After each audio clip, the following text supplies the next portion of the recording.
not as far-fetched as it may seem. In fact, both local San Francisco papers are investing a lot of money to try and get a service just like that started. Science editor Steve Newman reports on one person already using the brand new system.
Meanwhile, across town in this less than fashionable cubbyhole of the San Francisco Examiner, these editors are programming today's copy of the paper into that same Ohio computer. When the telephone connection between these two terminals is made, the newest form of electronic journalism lights up Mr. Howard.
Hello. This is Colleen and Ed of Good Plain Living.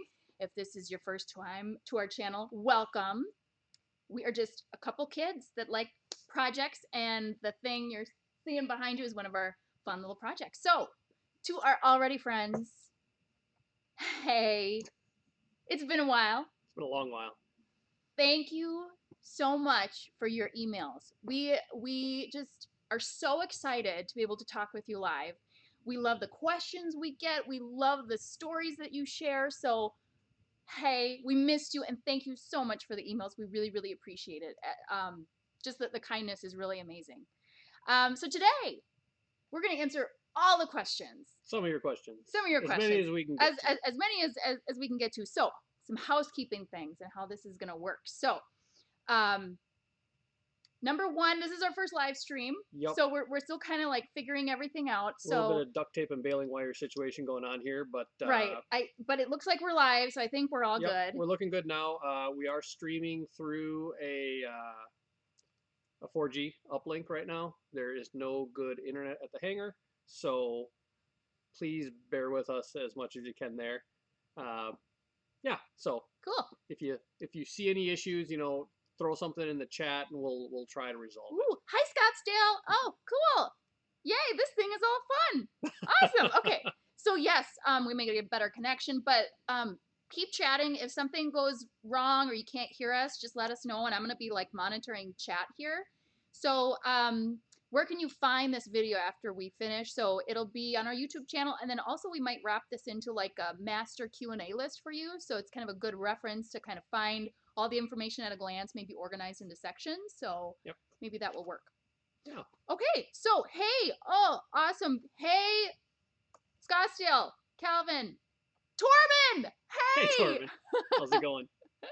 Cool. All right, so without further ado, I'm going to monitor chat, and I see some questions coming in. So shoot us the question, maybe just to get started as I let people get their comments in. Ed, have we flown lately? This is like a question that we get a lot. We get that question a lot, and no, we haven't. We have not hardly flown at all, and it's very, very depressing. Yes. Yes. So we've done some local flying around here. As you can see, the plane is not currently in flight-worthy condition. We are down for annual, so nothing wrong with the airplane. I've just started taking it apart to do its annual condition inspection. So nothing to worry about there. It's all good. Yeah. But I think the last time we like legit flew on a trip was Oshkosh last July. Oshkosh, yep. And then so Oshkosh, and then before that, I think we did Cape Cod. No, that was. Oh, that was commercial. Commercial. The dreaded word, commercial. Yeah. It would have been a faster trip in this plane. It was a good deal on the airfare. So, but yeah, and so why? Like why? 2 kids is a game changer, especially when Dash was little. We have been in like survival mode, so it hasn't gotten much use. So yeah, very much. Oh, hey from Louisiana, awesome, cool. Awesome. Oh, thank you, Wayfaring Aviator. You get it. 22. First baby born on his way, 22 weeks. Cool. All right. So some questions coming in, and that's kind of the maybe where we'll start. So we're gonna get started. Okay. So did you have any thoughts first before we kick in? Okay. No. All right. I don't think so. Okay. So probably the number one question that we get, we're just gonna start with right away. It's the big one. Okay. So how much did the plane cost you? So I think probably the best way to attack this. Do you have a Tannis heater? Oh, I'm gonna put that down. You'll be able to scroll up. Yeah. And we'll try to get to all of the questions that you guys post. Okay. So I'll try to get to that one too. So I think the first one we'll start with is how much did the airplane cost? I think breaking it down into like build first, maybe talk about that. Yep. And then we'll get into like ongoing operational costs, and we'll just try to tackle it that way. So build. All your money. Who knew airplanes weren't cheap? No, I kind of joke. This is the RV-10, obviously. It is probably the most expensive. Well, it is the most expensive version of the Vans aircraft, and ours, is really kind of, it has all the bells and whistles. So we ended up spending about $225,000 all said and done on the plane. That's all the avionics, all the the kit parts, the paint. So basically, ready to fly was about 225. That was in 2015, so the numbers might be a little bit different now. There's been some, aluminum prices have changed. Every year, aircraft engines get more expensive. So, yeah, you'll want to do a little bit of research, obviously, if you're going down this path. But you're going to spend, I would say, anywhere between 150,000 on a pretty basic RV10. That would potentially be using a used rebuilt motor, maybe some secondhand avionics, or you could go over 250,000 pretty easily if you were to use some options like quick build kits, where you get components that are a lot more built from Van's aircraft than I did. I went slow build for this entire plane. Slow build. Yep. Calvin 20 size says 25 says tree fitty. Tree fitty. You get out of your Loch Ness Monster. Tree fitty. Oh. What is Loch Ness Monster? What is it? Oh, okay. So sorry, I interrupted. Slow build versus quick build. Yeah, so we went slow build, and that means that pretty much everything you get from Vans is in individual pieces, and you put it together. There are two kit components that can be purchased as something called quick build.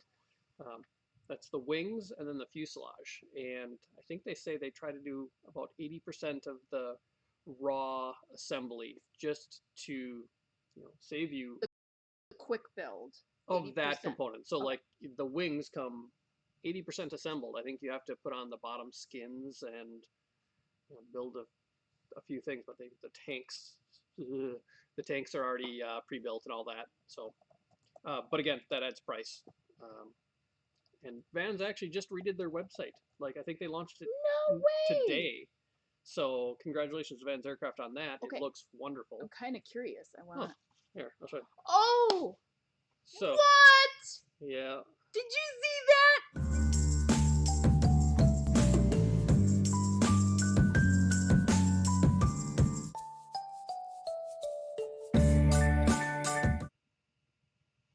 Cool. Yeah, the paint. Yep. No, we didn't do the paint ourselves. I'll mark that in a section, and we'll definitely talk about the paint. Yep.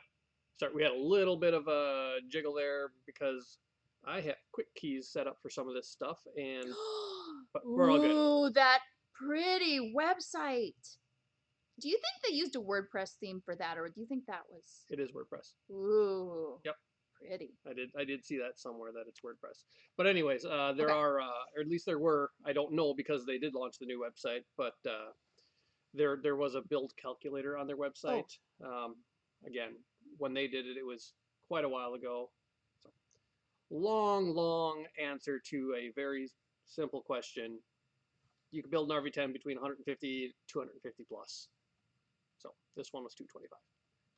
Okay, 225. So maybe we'll break that down into a future video just so we can keep going. That's probably around the build. So ongoing, like what are you looking at once you get your initial investment in? What are you looking at? That's going to be a lot more dependent on your situation. It's going to depend, what if you're going to hangar it at your house, like some lucky people do. Obviously, you're not going to pay for a hangar fee, but we have to pay for a hangar fee, and that's up in Minnesota, that's about $300-ish a month. You're going to have insurance is a big annual expense. I was a fairly low time pilot when I started, so insurance was $3,000 plus a year. There's significant fixed costs to having the plane, but then the operational costs, that's kind of really where experimentals shine. As the builder, you're able to do your own annual inspections, like I am starting here. So that's going to save me a few $1,000s that I would have to pay every single year for an A&P to sign off on the inspection of a certified plane. So, yeah, it's varied ultimately. So operational, fixed, but yeah, it's very reasonably priced. Okay. Yeah, and realistically, this is all in comparison to the plane that I think is the closest comparison to a certified plane would be like a Cirrus SR-22 non-turbo.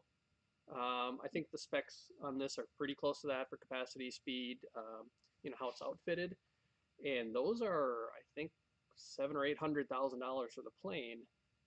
And I think the average annual on a Cirrus, I mean, I'm kind of making this up a little bit, but from what I've heard, it's $6,000 to $10,000 is the annual inspection every year on a Cirrus.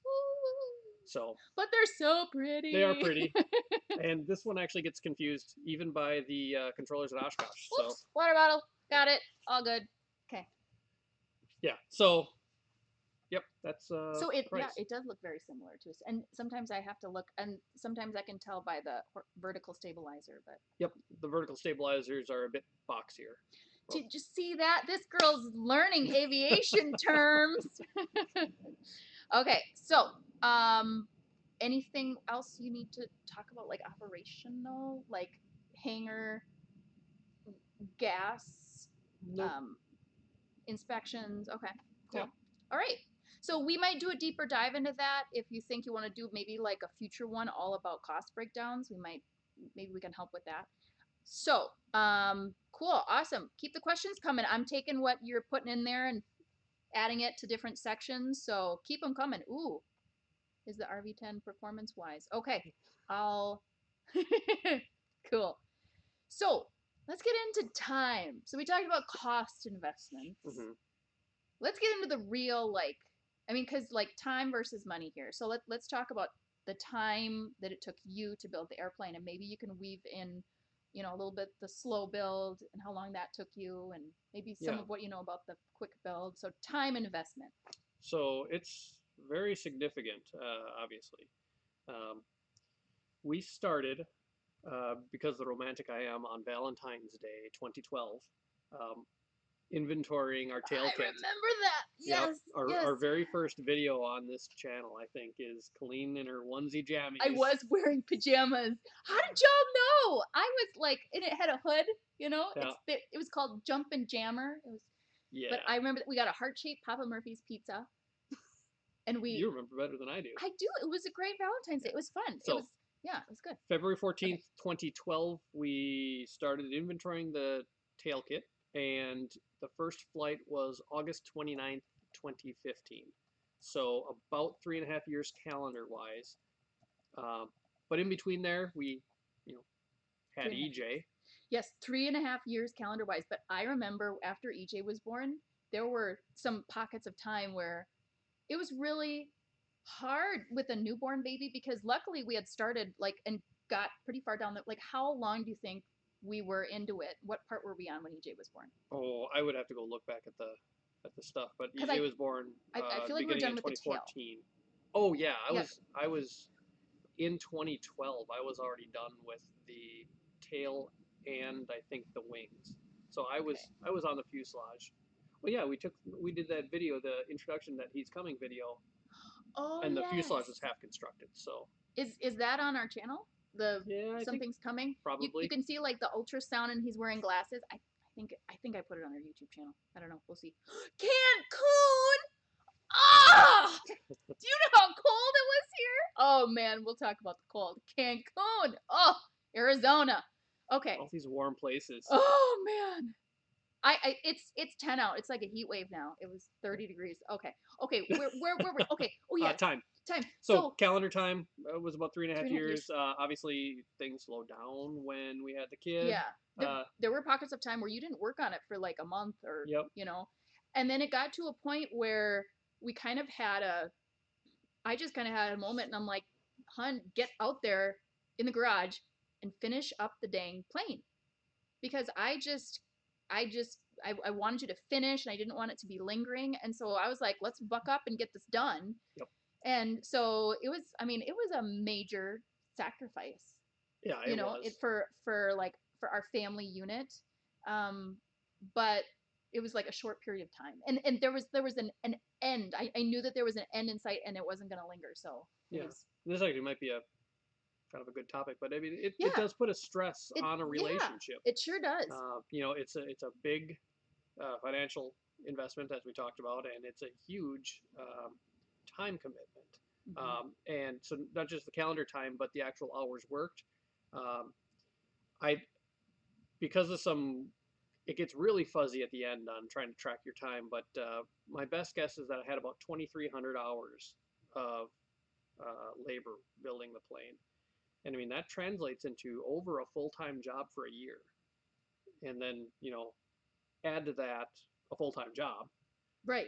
And both of us work and baby. So it's tough. Yeah, and I mean he didn't really do anything besides like work, build the plane, and like come in for dinner and like support us. I mean, because you still were like supporting us, and you'd still like get up in the night. We'd tag team newborn baby. Yep. So it was like family, build airplane, and work. Literally, that's all he did.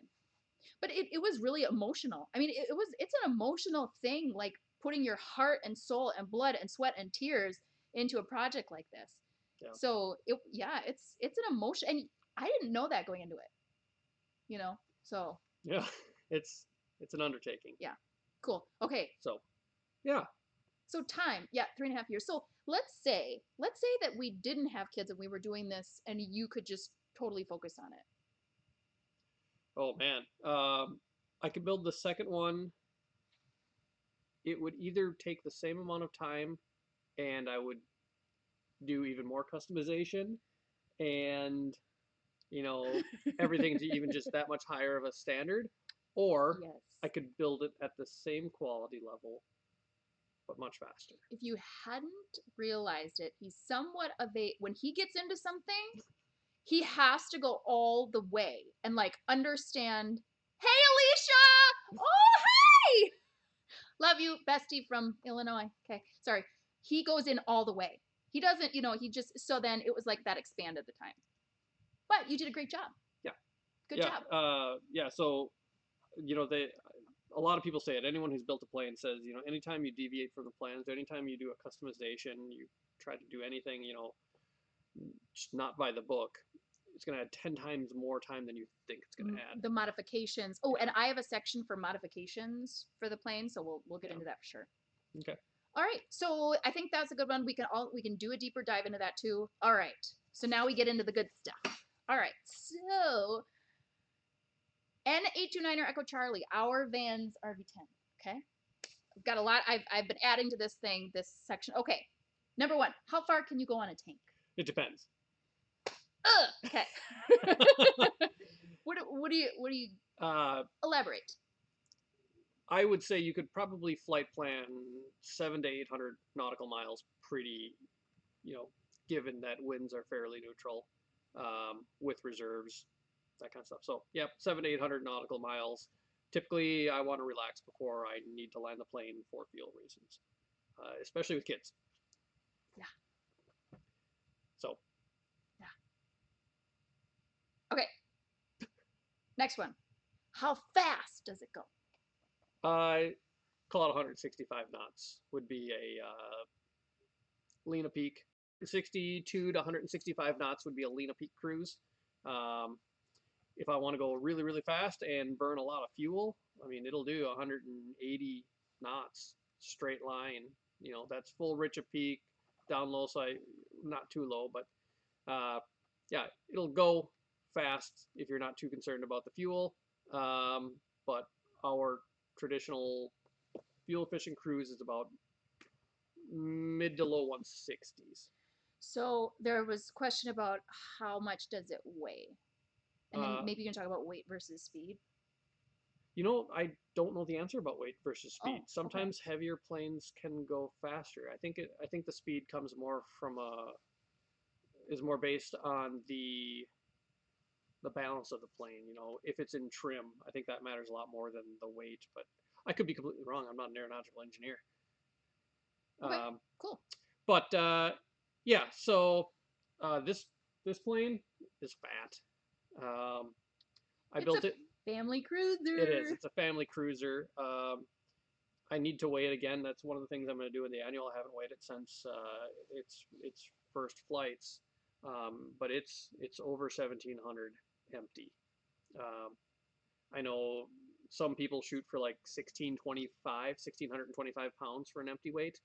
1,650. I was really hoping it was going to be under 1,700 pounds, but I'm a bit over that. But I've got full leather, full carpet. I probably put in too much insulation, both sound and heat insulation. A lot of fiberglass work on the inside for like the overhead switch compartments. I've got a lot of avionics in there. Yeah, so it's fat, but it's never had a problem. Luckily we're not big people, so we've just never really had an issue with putting pretty much whatever we want in it and just going. Yeah, stroller, our Bob stroller, and all that. Yeah. Okay, so you did the slow build. Yeah. There was a question, which would you recommend? Well, if I were doing it again? Yeah. So the answer I read a lot is that a lot of people say quick build the fuselage and slow build the wing because the wing is easy to build and the fuselage is harder, and that is true, but I would choose the exact opposite of that for the same reasons. The wing is easy to build, but it's kind of monotonous. It's very monotonous. You got to think that every single rib is just like every other rib, so kind of everything you do in the wing, you're doing it 20 plus times. Plus the fuel tanks are tough, since you have to, rivet them all up, but then you also have to seal them with something called Pro Seal, which is just a horrible tar substance. So if I were to do it again, I would definitely quick build the wings, but then I would slow build the fuselage because, while it is one of the more challenging parts of the aluminum work, it's also kind of the most rewarding because as you build a component of the fuselage, it's turning into something that you're actually going to sit in. You build I think one of the first kind of big parts you build is like the back seat section, and you're like, hey, I can sit in that now and make airplane noises. You feel good about it, and you're building something. Yeah, and everything is different, because you're constantly adding to it. It's getting bigger and bigger and bigger, and it's really a cool experience to do that. So that's what I would do if I were to do it again. Okay. I would quick build the wings. Okay. Slow build the fuselage. Okay. Is there anything else you would have done differently with any other stuff? A couple things here and there. That's something I'd probably talk about that at a later time, because it's a lot of stuff to cover in one video. Like for sure we can do deep dives on any of these things. There aren't many. None of the big decisions I made in the plane. I'm not unhappy with any of the big decisions I made. I'm actually, quite happy with all the big decisions. I'm happy with my avionics. I'm very happy with most of the customizations I did. I think kind of the thing that sticks out at me is my heating control system, and I know that kind of bit us a little bit on a trip we took to Florida, and someone had to be cold. She doesn't like being cold. I don't. So it was really that's why I live in Minnesota. Yeah. But no. So that's kind of it's a project that's still an open thing. So I think I can get it good. It's not good yet. But did you need inspections to build the plane? Yes. Kind of. There's only one official inspection you need for an experimental aircraft, and that's the I think it's just called like an airworthiness inspection that the FAA comes out. Unfortunately, is that the air compressor? I don't have an air compressor, so it'd be a snake. The only official required inspection is there's one at the end by the FAA, and unfortunately, it's more of a paperwork inspection. Okay. Did you get all the forms, and does it have 2 wings? It's not a lot. I mean, the guy that came up was good, and he was fairly knowledgeable, and he gave it a look around, but it wasn't super in-depth. However, before that, I did have 2 or 3 very, very experienced multiple builders look at it, every inspection panel off, top to bottom, going through it. So yeah, the answer is you just need the one. I highly recommend many inspections, and the EAA has a build counselor program that was very good, and that my tech counselor was Gary Specketer, and yeah, gave Colleen her first RV10 ride, or was that with Tim? I don't recall. I think it was with Gary. Yeah. So Gary's a great guy. He came out to our house a number of times and kind of early on to make sure we weren't making any huge mistakes up front. Kind of as we progressed through the different steps, he came out, checked it out. He'd help us out through some of the difficult stuff. He was the one who came up with the way I bonded my door halves together, and that worked really, really well. And I hadn't really heard of other people doing it that way. So yeah, that's I highly recommend the EAA Tech Counselor program. Cool. Okay, so headsets. Let's talk about headsets. A lot of times in our videos, people are like, okay, what are those things? It doesn't have anything go over your head. It just goes in your ears. What are your headsets? The headsets are Quiet Technologies Halos. Okay. That's what you see in all the videos. We've actually had a couple of problems with them lately. There was a known issue they had in their manufacture where the plastic coating on the wires degraded, and they're replacing them all for free. Yeah, so also they're wonderful headsets if you're gonna go like on a long trip. There's obviously, since it's an earplug, they got really good noise, not canceling, but noise blocking, good sound, and they're very comfortable because they're also not clamping over your ears. You can wear them with a hat. But with kids, not good. You're not going to try to stick a foam ear tip in their ears. And then if you ever go flying with other people other than Clean or I, they don't want your earwax. For some reason, they just don't. But so we also have a full set of Bose A10s. I think that's the newest Bose. I think they're nice. A10s. Those are wonderful too. But the kids use. Yep. Right? Those? No, yeah, we've got a full set of 4 Bose A10s.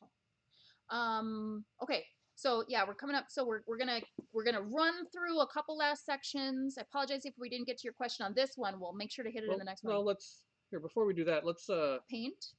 Let's just pull up the chat and kind of go straight through that. Here. All right. So let's see. Are you gonna build again? No. Maybe. I don't know. I've heard quick build wings too. Airplanes are a lot of work. I've heard quick build gas tanks have leaks. I've heard that too. I don't know if they've fixed those problems. It's funny, you kind of fall out of the community of builders a little bit once you're finished. At least I did, because I'm out there using it more. And plus, we've just kind of been out of it in general lately. But I haven't heard anything bad about the quick build tanks lately. But I also hear of quite a few people that build their own tanks that have a leak.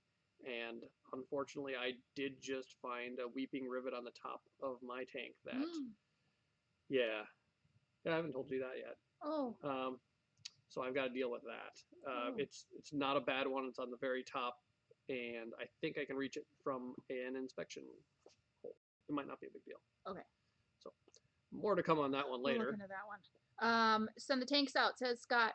Let's see, 1,700 pounds, and make sure everyone goes to the gym. Yeah. Is it easy to slow down? Is the airplane easy to slow down? Yeah. The plane. Yeah. Back to the speed thing. The plane is quick, but it slows down very, very well. I know in actually the video where EJ told us he had to go potty at 7,000 feet. I did a full power constant speed descent all the way to Menominee, and we really were cooking into the pattern at 185 plus because full power on the descent, and even then you pull the power out and you flatten out the prop a bit, and that prop really acts as a good air brake, and you're able to slow down. Maybe not 185 into the pattern, but you could easily be 150 into the pattern, slow down no problem flap extension speed at about 100 knots.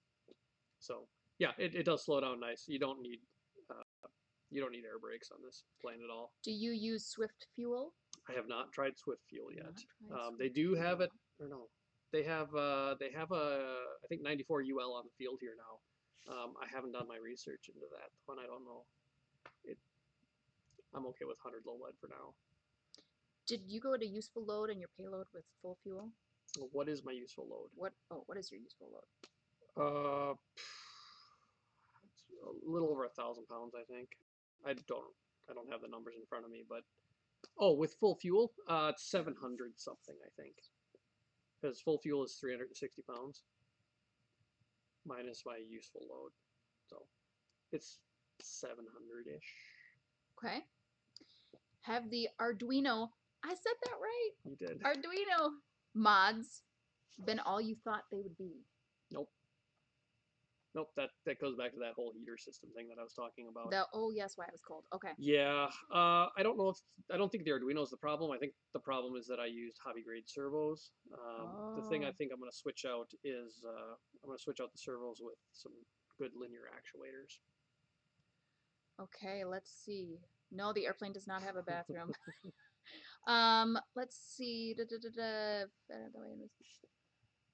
I'm partway through the build, says Don. Cody, watching the build series. Let's see. With all the options you installed, what is the empty weight and your gross weight? Did we already cover that? Yeah, the empty weight was a little over 1,700. My gross 2,700. Vans recommends that the plane was designed for a gross weight of 2,700 pounds. I'm not an aeronautical engineer, but I did set the gross weight to 2,800 up on my plane. And I'm not saying that's a good thing to do. I'm not recommending that anyone else does that. But that was something that I did on this one. So again, that's one of those real kind of fuzzy lines that technically the builder can set it to whatever they would like. I did fully test all the stall characteristics to 2,800 pounds, and it flew just the same as it did 2,700 pounds. But yeah, so that's what mine is. I recommend that you make your own decision on that based on whatever information. Disclaimer. Yeah, that one's the big disclaimer one, because disclaimer. Van's Aircraft says it's 2,700. That's what they want you to use. So I will not contradict them. However, I did do something differently. Let's see. We kind of covered the what would you do differently. Oh, cool. Baggage compartment. Awesome. Did you do anything that wasn't worth the money? I guess, did we go into that one really? Tim. Probably. Thanks for the question, Tim. I probably did. Not worth the money.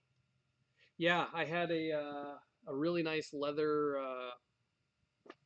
dash mat made that is in my garage because they didn't template it off the plane itself. I templated it, and I don't know how to template dash pads. I think it's something you'd be better off, like having someone come to the plane and measure the stuff, or just be better than me. So that it just didn't work out the way I wanted it to, so I didn't use that, and that was, a fair bit of money that didn't get used. Okay. Another big one, paint. Let's talk about paint for a second. Oh, yeah. So I did not paint this plane. I knew that, it's something that I might have. Tim. I knew that painting the airplane was something that I could do, and it would look okay. But after putting all the time and effort into it, I knew that someone else could definitely do a better job, and they definitely did. Yeah. That's the first thing you see when you see the airplane. So this was done by Midwest Aircraft Refinishing in Hibbing, Minnesota, and I couldn't recommend them enough. They provided a full design service with it. A company called Design IQ did the designs for us, and they gave us lots of 3D models. I'm just chatting with Tim and Scott here. Yeah. Hey, Tim and Scott. So, yeah. So Midwest Aircraft Refinishing, they did the paint job. Yep. It was wonderful. They had it all figured out. It was a 6-week. And this is not an ad. It's just a recommendation. Yeah, I would have no hesitance in recommending it to anyone. Cool. Awesome questions. How many hours do we have on it now? I'm a little over 200 hours. Again, we were averaging like a little over 100 hours a year, which was kind of my goal, minimum goal. And then the kids kind of slowed us down a bit, so we need to start kicking it back into gear a bit here. Yeah, we're kind of getting out of that phase. Quick question: did they use clear coat? It is. It's a base coat clear coat, and I think they spent an entire 4 or 5 days just wet sanding and buffing the paint. So it's if you see it in person and it's not full of bugs and dust, it just looks like glass. It's a really good paint job. Okay. So I think we hit on all the big ones. We had 3 categories left, but I don't know if we're gonna be able to get to all of them. Their background, how we do the videos, and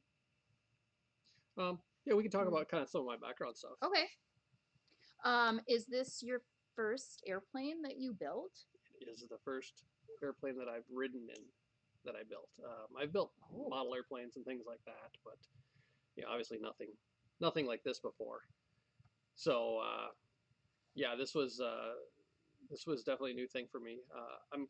I've always been kind of a handy guy. I've rebuilt a car and built a deck on my house and things like that. And I think that anyone who knows which end to hold a wrench, if you could build one of these.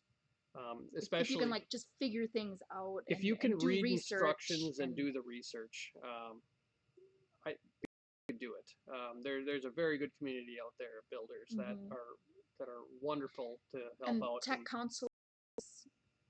Well, and the people that came before me are the reason I was able to do this plane the way I did. Like Tim Olson, who's making weird chicken comments in the comments. But his site was obviously invaluable, as anyone who's even Googled RV10s know. Oh yeah. They either see his plane or Scott's plane. So yeah, that kind of stuff out there. The Vans Air Force forums are great. The Metronics email list. Those are the resources that I use, and all the other build blogs that are out there. But, so you're not an electrical engineer. No, I'm a computer nerd. You're not an not aircraft mechanics. You're an IT guy. I'm an IT guy. Yeah. I like electronics and gadgety stuff, but I don't do it for a living at all. So, like, how did you decide that you wanted to build a plane, and how did you decide what plane you wanted to build, and how did you, how did that whole cycle start? Well, I got my pilot's license, and I knew I wanted to go flying.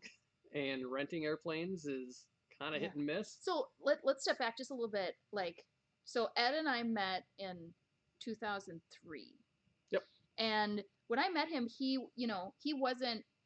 didn't have his pilot's license. And I think right around when you turned 30, then you kind of got into this aviation thing again. I mean, you'd always been interested in it, but you hadn't really flown or kind of pursued it. Right. Yeah, interestingly enough, I've always wanted my pilot's license, and I've always, as long as I can remember, I've loved airplanes. But yeah, the thing that actually kind of brought it back again when I was finally at a place in my life where I could, afford to get my pilot's license and start flying, is I was out in the yard and I saw a powered parachute fly by. And I always thought those were the coolest things in the world. Yeah. And I got on the air. I'm like, how do you get your powered parachute license? And then I found out that, okay, you now needed a sport pilot license to fly one of those now instead of just like a straight up ultralight. I'm like, well, okay, I can get my sport pilot license for 20 hours of effort, or for 40 hours I could get my full pilot's license. So why not? Next thing you know, you've got one of these in your garage. So just say no, kids. Quick, do you have AC installed? No, we live in Minnesota. We don't need AC. It's cold. Give me all the heat. No. No, even if you lived in a warm climate, if you can get to altitude, I think you're good. These things climb so fast that you can get up to somewhere cool. They're hot on the ground in a warm climate, no doubt about that. But yeah, the AC, they're heavy, they're expensive, they rob power. It just didn't make sense for us at all. Quick question: did your build hours include research and study hours? Oh God, no. double that at least for my research time. I spent a lot of time. Every single step of the way, I would be researching kind of the stuff that was coming up next in the build process. Going through the build blogs and seeing how they did the things, kind of the gotchas that they ran into. So yeah, I spent a lot of time researching kind of all of the options, the pros and the cons. Yeah. So yeah, there's definitely a lot of research. Yeah, that's where the other build blogs. I remember you had the places that you would go of other builders, and that was it. Just the community was huge. Anything that has to be replaced yet? Other than we're starting to look at that fuel tank. That's just a rivet. Oh, rivet. We just had a crack welded up on my muffler, so. But that wasn't really a replacement. Not really. I mean, just kind of some wear and tear stuff, spark plugs.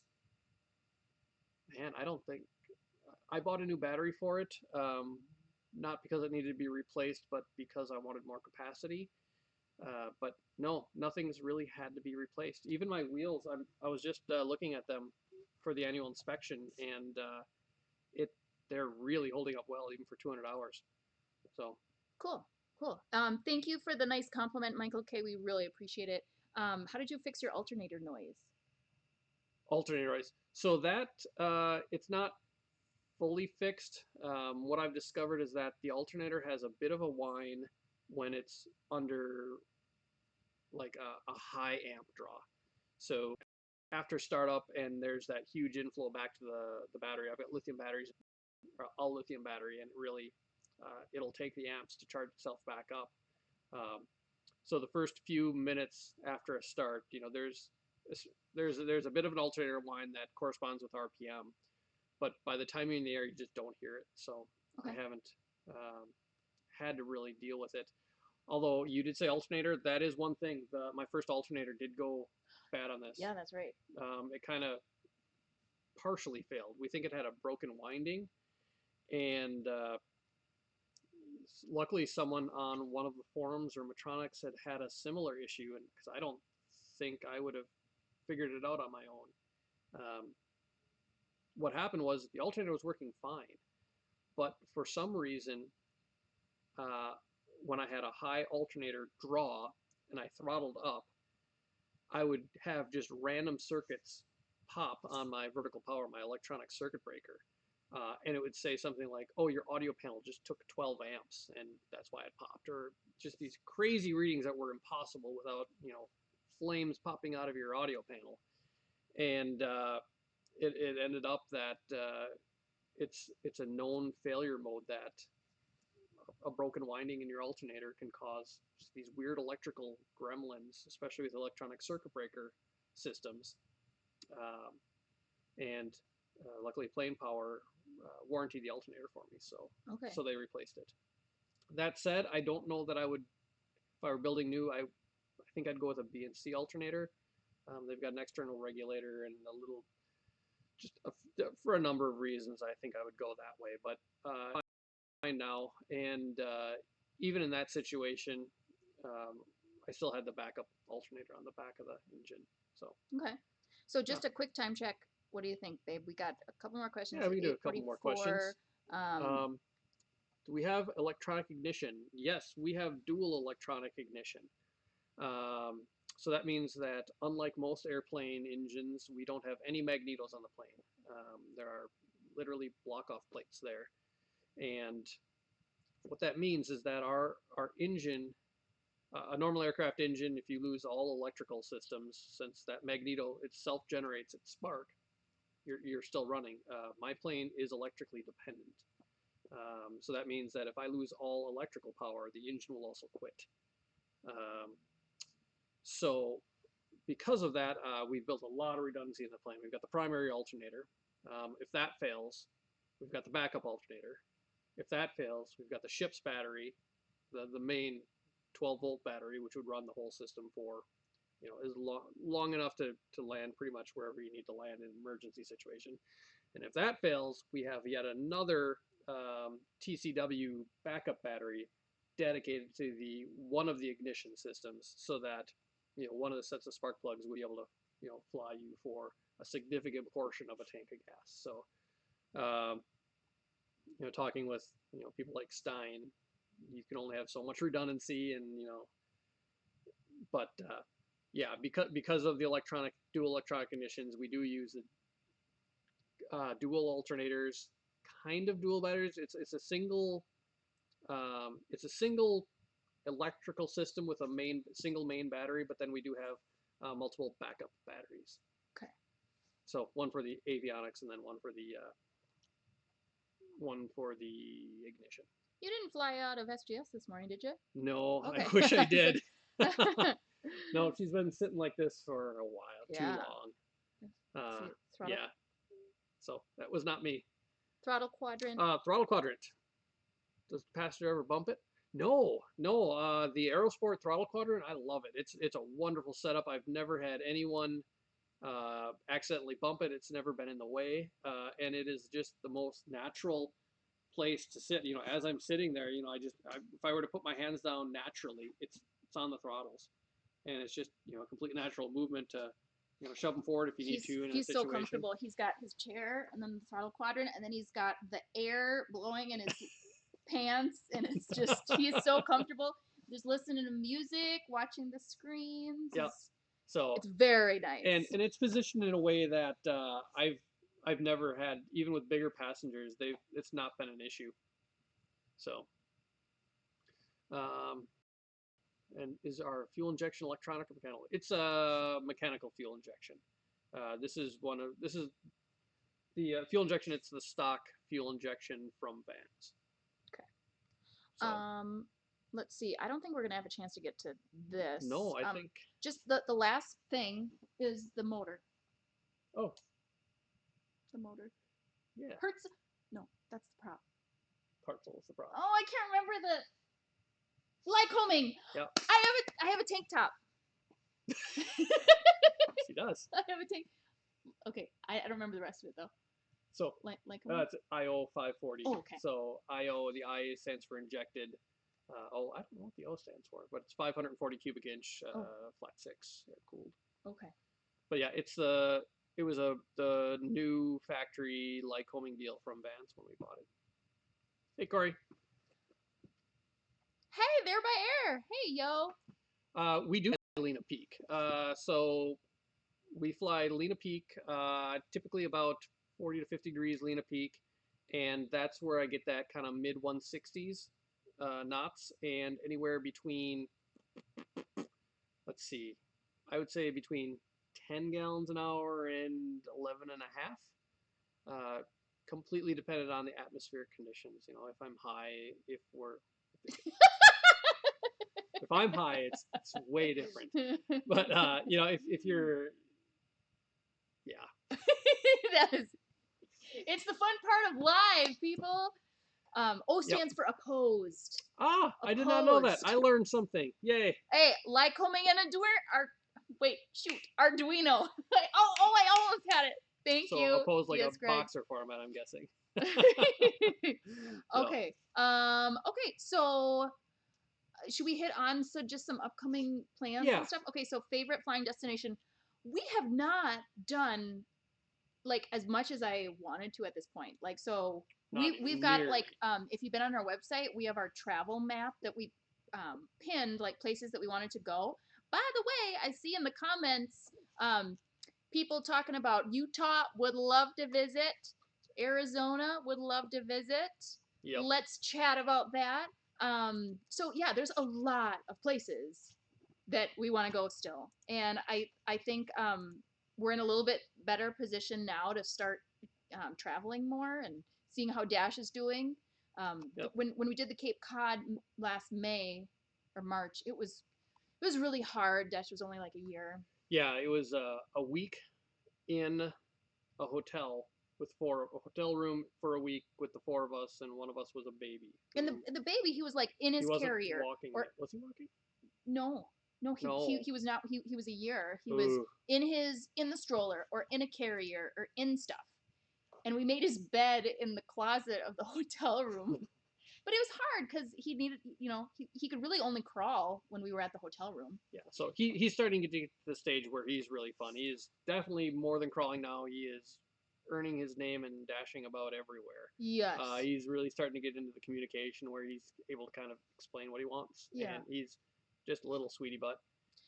We call him, if you hear it in the videos, we call him Meatball and EJ is Monster. Those are little nicknames. Yeah, so yeah, the kiddos are getting really fun, and we are really excited to start really using the plane like we intended and kind of taking these family adventures. Getting back into it. I would say our favorite one so far is Johnson Creek. Absolutely. I want to go back already, but I probably need to get a second sleeping bag. Oh God. Because I got a little cold. In a 0-degree sleeping bag, and I think it got down to 40. Come on. Plus 40. Can anyone get my back? I just get cold. So okay. Yes, that was probably my favorite. Did you get the plane? What are you digging? Okay, what are you digging right now outside the plane? We're kind of getting back into the plane. Is there any other projects that you're into right now? Oh man, it's the time is tough, and that's why we're not flying. But I'm doing a little bit of home automation stuff that I might blog about a bit in the future. That's kind of fun, nerdy stuff. But I'm working on trying to build a new computer because my computer is old, and if I need to make more videos for you guys, I need something a little better. Yeah. So trying to plan that out a bit. But yeah, I mean, for an IT guy and a computer, I think a question was, so you manage servers, right? Is that? Yeah. So I'm an I'm a IT systems administrator, supervisor. Yeah. Okay. So he's he does computer stuff, and it's kind of like the plumber that has bad plumbing in his own house. It's like you need to take care of that. Yeah. So yeah, and the home automation, you're getting into a lot of learning the programming stuff, and so we have EJ's room at a certain time. It plays a certain song, Perry Grip, and then the lights go on, and then at certain times you're kind of getting into that. Yep, that's fun. I am getting into my Apple Watch. I'm getting into the steps, and I made a step competition at work, so that's what I'm totally digging, and not shoveling, because that's what I did a little earlier. But Clean's a bit of a fitness nut. It's therapeutic. Yeah. It's therapeutic, and then it's my heart rate monitor on there and everything. And then in the meantime, we're also I'm trying to take EJ skiing as much as we can. This is his second year skiing. He just turned 5 at the first of the year, and he loves skiing, and I love skiing with him. Yeah, it's a together thing. So we're really seeing if we can't try to make a trip out west, possibly to Utah. I know EJ is all in for that, so we might see if we can't get that done. And then I've also been doing a bit of rock climbing lately. Yeah. Some indoor rock climbing. That's been kind of a good active thing. That's been fun. Yeah.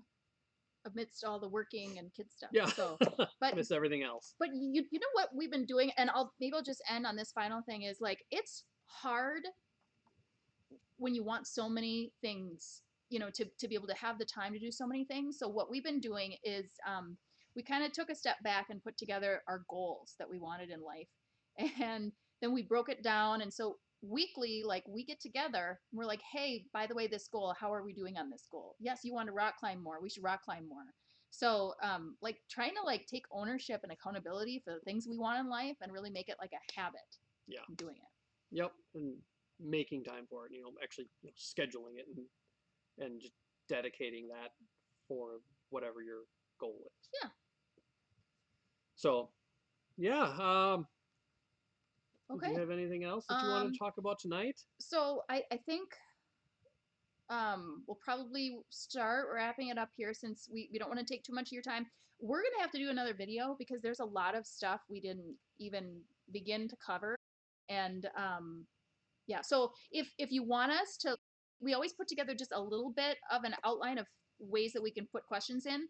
But if you want to make sure to get questions in, email us at whatsup@goodplaneliving.com. Yep. And we'll make sure to get it in the next one. And then also just feedback. We want to make, when you're building an airplane, it's helpful to have the encouragement and the, someone else that's that knows how difficult it is, because it's so difficult. So we want this to be really helpful, and also we just love visiting with all of our friends that we don't get to see all the time. So thank you so much. Thank you guys so much for stopping in, saying hi, and commenting and giving us questions. Yeah, it's really been fun, and we've just loved the community here. And so travel plans, we're planning to go to Oshkosh. We will be at Oshkosh for sure. We will be at Oshkosh. So maybe we can let's keep talking about Oshkosh and see you there and all that stuff. Yep. So we'll send out information about maybe the next live stream. Yeah, and if you guys have just kind of bigger topics that you'd like us to kind of go over, and have more of a dialogue about with a future live stream, let us know.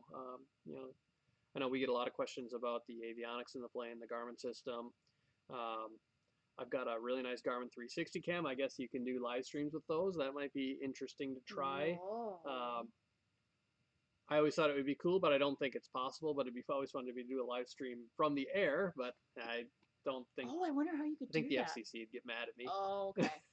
All right. Yeah, and do you want to hear more about kind of our family and how we've dealt with things and our plans and how we organize? Because that's kind of what I'm into. I'm into the organization and productivity because I'm a real geek like that. But I'm starting to learn more of the aviation stuff. So yeah, let's keep it open. See you at Osh, Scott. Oh yes. Let's see. Thanks everybody. Thanks Calvin. Thanks Kyle. Awesome. Cool. All right. So remember, if you haven't subscribed and this was your first time visiting, make sure to click that subscribe button.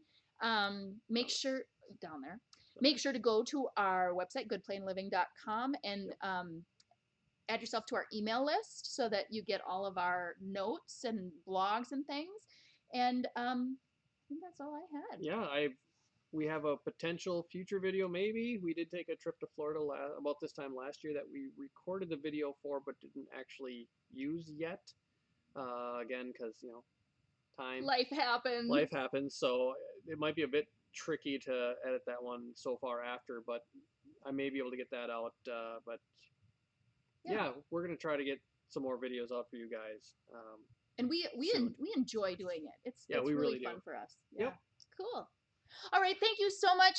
Thank you for letting us share your evening with you, and we'll see you soon. Have a good one. Bye. See you guys.